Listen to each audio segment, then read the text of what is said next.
Growing tired of waiting on the wind, we postponed our ride to Tierra del Fuego, departed Chile, and crossed into Argentina at Paso de Rodea, making sure not to smuggle any contraband in the process. Welcome to Argentina, baby. Thank you. First time in country? First time. All right. You don't have any semen with you, do you? You're not sneaking any semen in the country, are you? I'm not answering that question.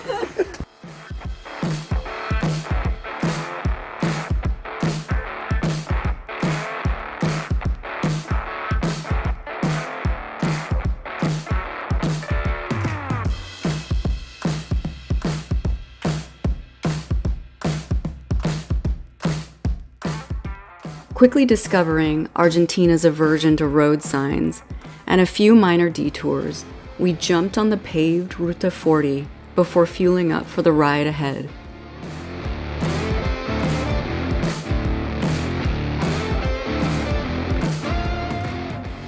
Hola. Hola, ¿cómo está? Todo bien.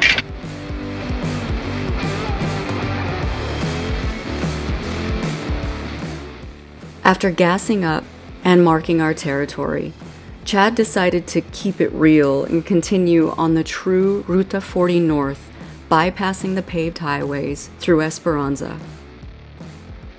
This short 40-mile, 65-kilometer section of ripio, washboard, and glacial rock is excellent for punishing your pillion, dislodging loose kidney stones, denting your rims, and harassing livestock, assuming you're into that sort of thing.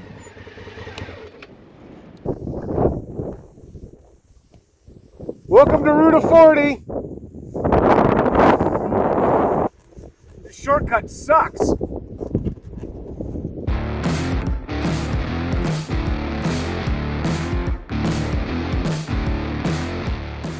After refastening our load, we were thankfully back on the tarmac and in the wind. Pulling over, Chad attempted to mount his GoPro to the instrument bar, hoping to capture the beating we were taking in the wind, but the damn thing kept falling down, so he said screw it and just put it back on his helmet.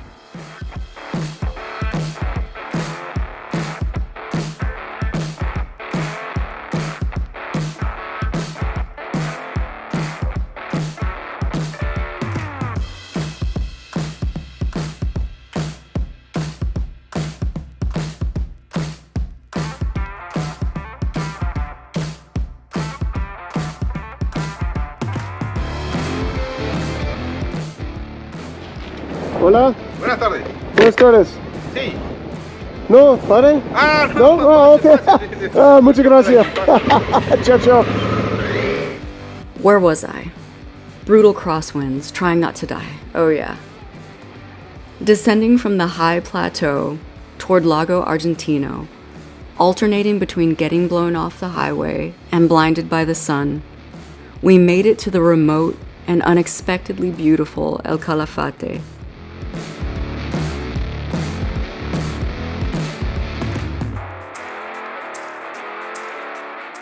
Where Chad wasted no time finding the local brewery to soothe his sore muscles and frayed nerves over a pint.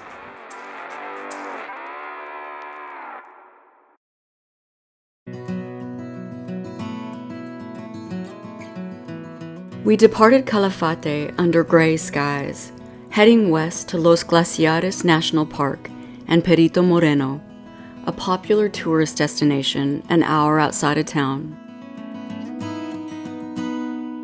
After taking in the views and breathing the fresh diesel exhaust of Transportes Macarena, we caught our first glimpse of the glacier in the distance.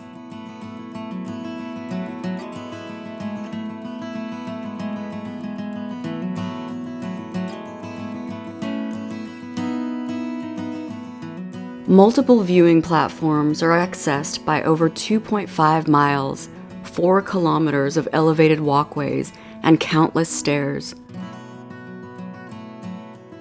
But best to arrive early or plan on hiking a ways if you plan to avoid the crowds. and plan on staying a while if you hope to catch the glacier calving into Lago Argentino.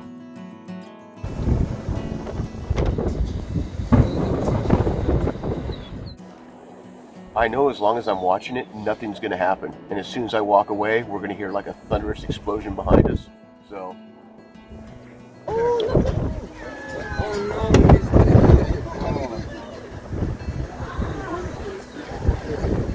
We continued to the main viewing platforms, up an endless series of stairs, determined to get our exercise for the month.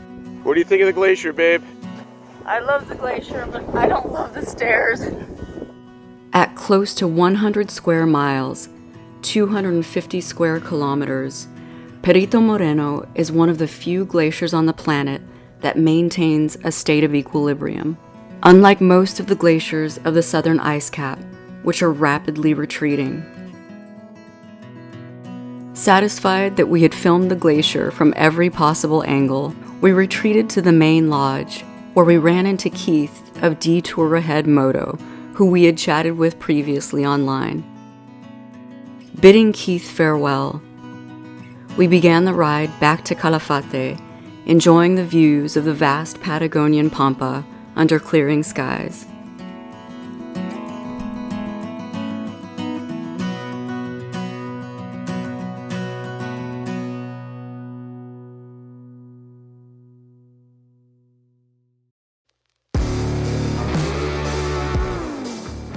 Early the next morning, we backtracked to Ruta 40, running into Keith on his identical tricolor Africa twin at the outskirts of town. Bidding farewell for the second time in as many days, he continued his journey to Torres del Paine, while Chad and I set our sights on El Chaltén. Crossing Rio Santa Cruz and admiring the distant clouds reflecting the turquoise Lago Argentino, Chad turned around to tend to some serious business.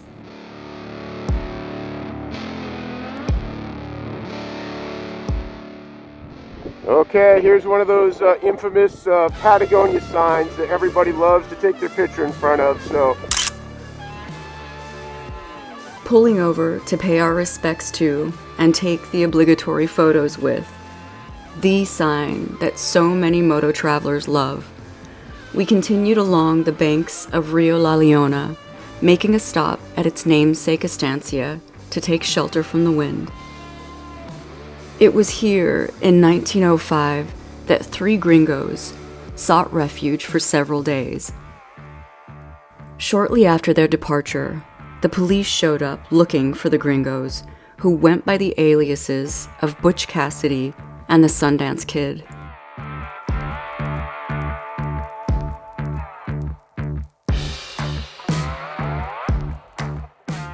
After a quick coffee, we decided to push on before the police came looking for us, when Chad made the critical error of cursing the wind gods.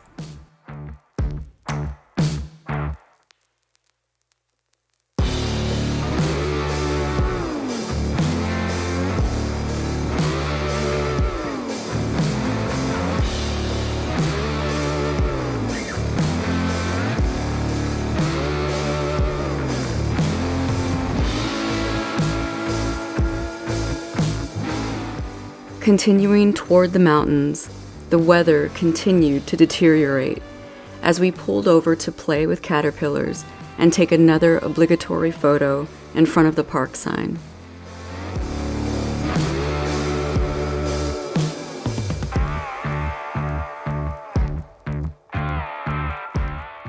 It was then the gods chose to unleash their wrath, and things quite literally went sideways.